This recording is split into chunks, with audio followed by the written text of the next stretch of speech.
Bonjour et bienvenue sur Entre-Rôlistes présente. Aujourd'hui, présentation du jeu de rôle Mutant Year Zero avec son extension Genlab Alpha qui vient tout juste de sortir dans vos boutiques, édité donc par Arcane Asylum. C'est la première fois que ce jeu de rôle et ce livre est traduit en français. Pour rappel, la première version avait été traduite par Sans Détour, qui n'avait pas fait plus que traduire le livre de base. Arcane Asylum s'était engagé l'année dernière à ressortir l'intégralité de la collection. Donc en gros, vous allez avoir cette extension qui vient de sortir et vous allez avoir les deux prochaines qui sortiront cet été et en fin d'année pour en gros une conclusion de l'histoire, de l'univers. Donc juste après l'intro, on va découvrir le jeu de rôle, clairement. Je vais vous présenter un petit peu l'univers sans vous spoiler, puisque vous avez une belle partie à la fin avec 3 scénarios pour réaliser la campagne. Donc on découvre ça tout de suite après l'intro.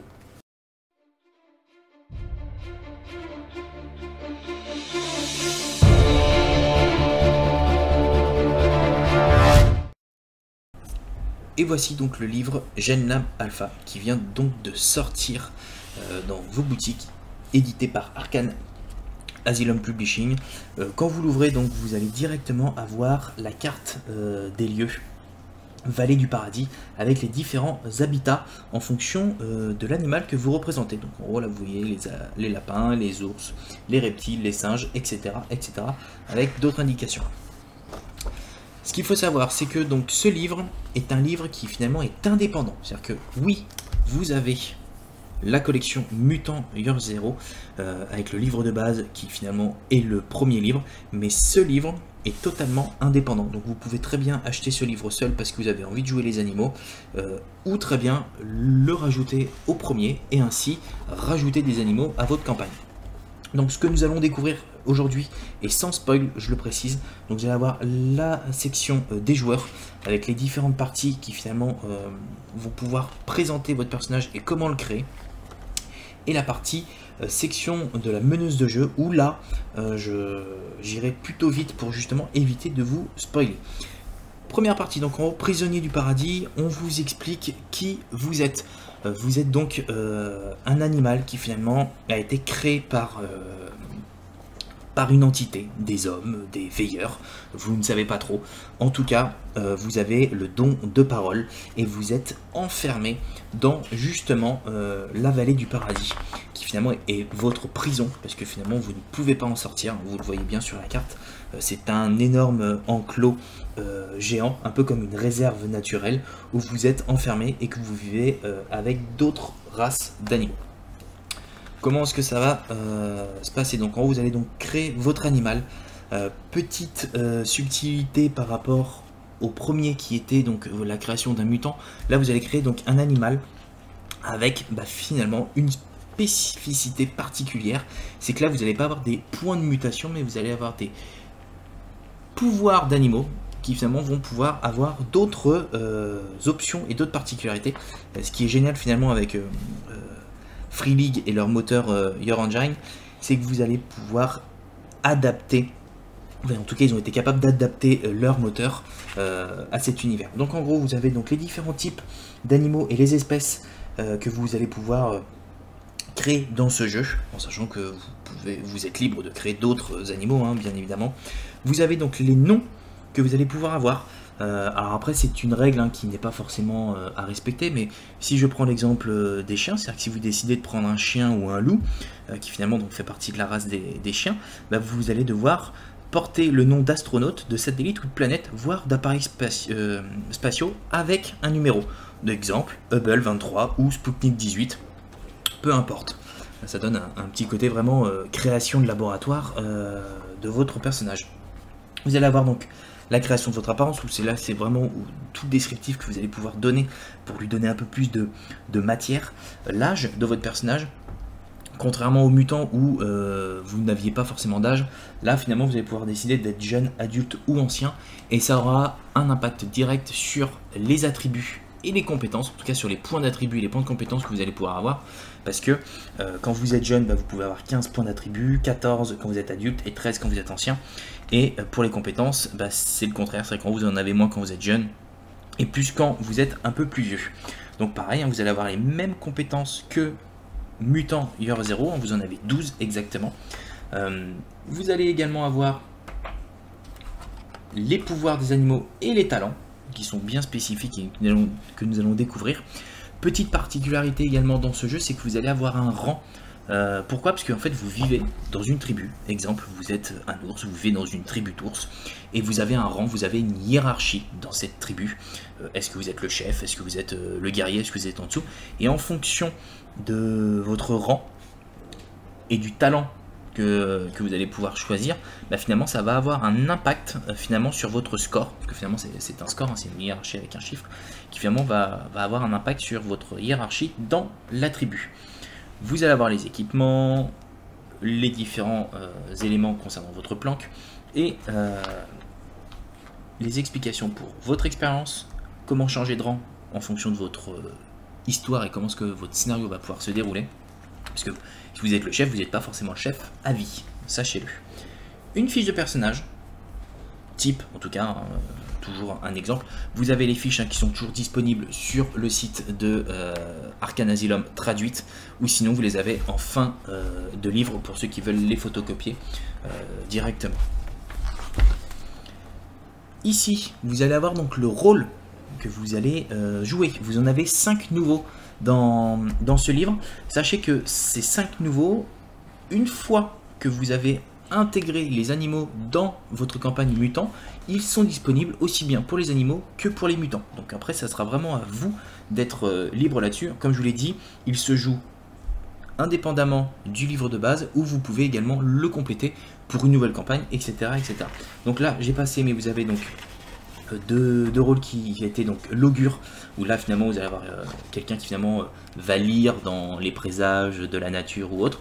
Vous avez le chasseur, le guérisseur, le guerrier, hein, très bien représenté par l'ours, et vous avez également le récupérateur qui finalement, je vais pas dire l'éboueur, mais finalement celui qui finalement va pouvoir tout récupérer, le rafistoler, etc. etc.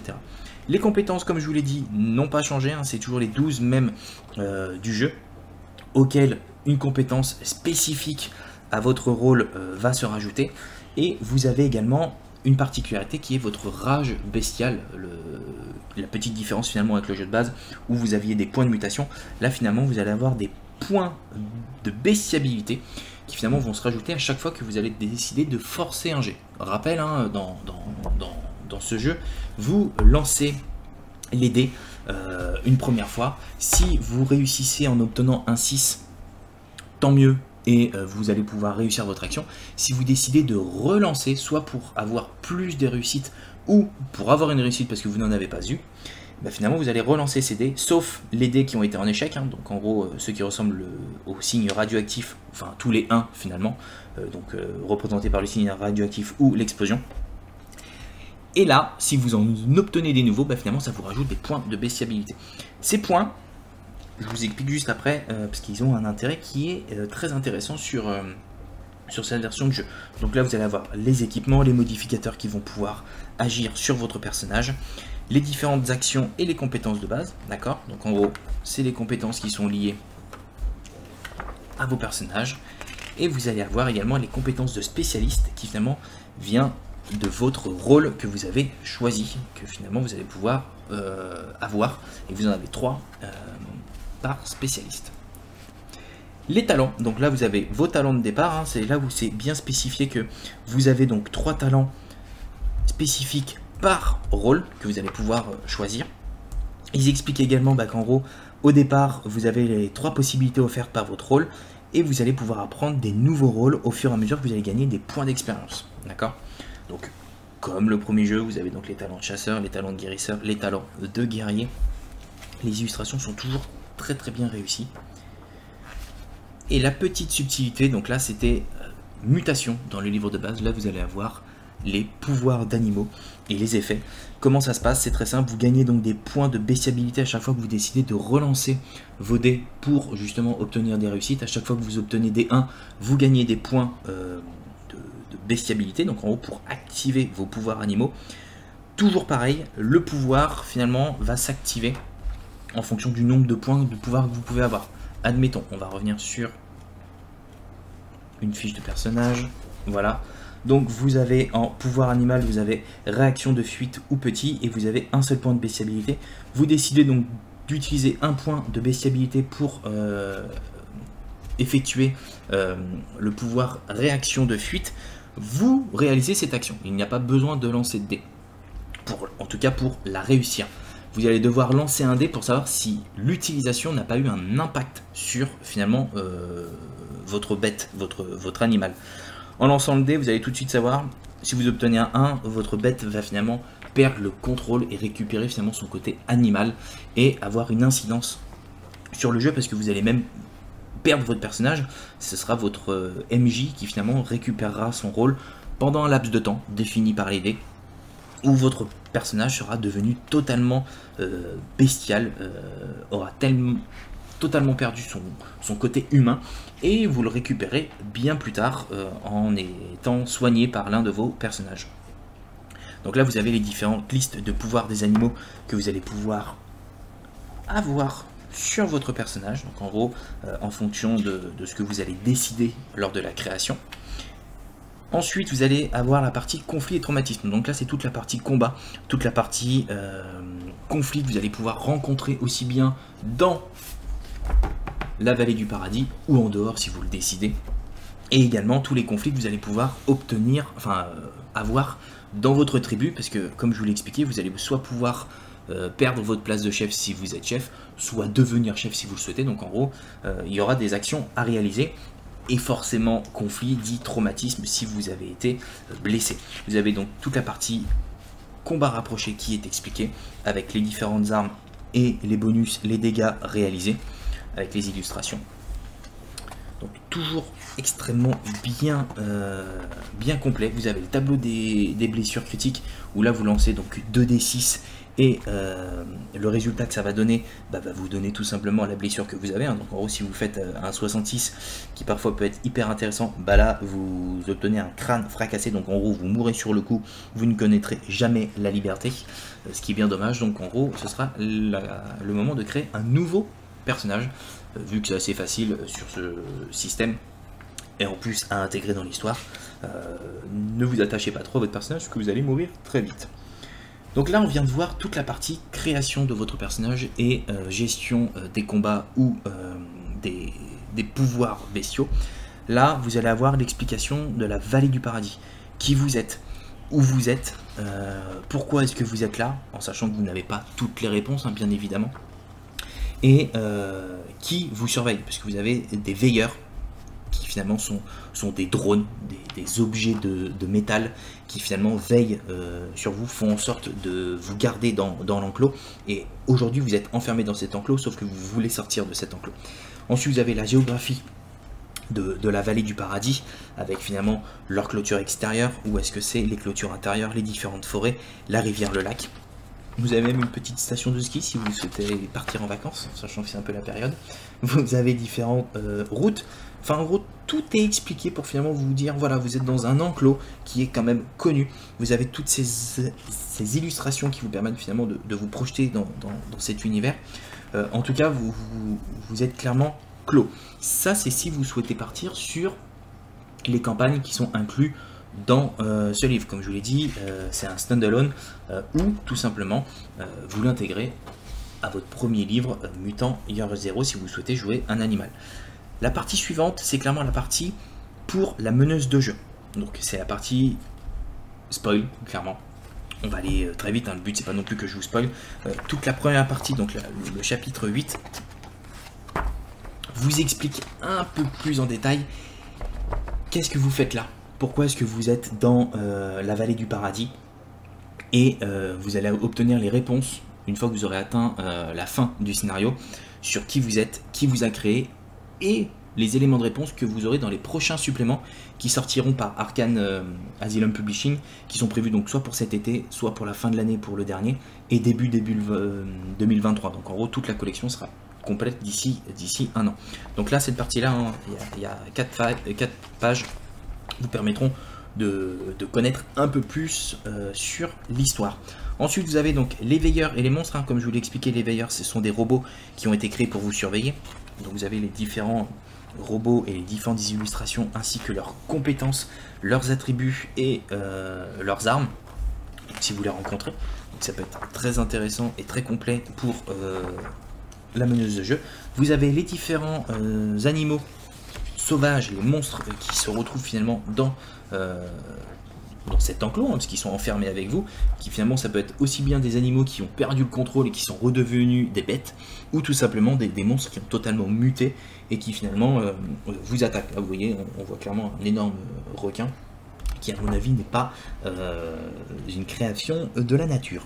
Ensuite vous avez donc les artefacts, comme vous avez pu l'avoir sur le premier livre. Vous en avez quelques-uns, donc en gros à vous de les rajouter avec le premier livre de base, d'accord. Ensuite, vous arrivez ici, donc là c'est la partie scénario que je ne vais pas aborder avec vous, mais vous avez finalement plusieurs scénarios qui finalement vont avoir une belle campagne, parce que finalement vous avez donc le premier scénario qui est donc les évadés du paradis, ensuite vous avez les secrets de la vallée du paradis, et vous avez en dernier scénario le GenLab Alpha. Donc ça vous fait 3 beaux scénarios, ils sont quand même très complets, une bonne vingtaine, trentaine de pages à chaque fois, voire plus, qui finalement vont vous donner des éléments de réponse sur l'univers dans lequel vous êtes, et tout simplement vous donner des pistes de réponse pour la suite.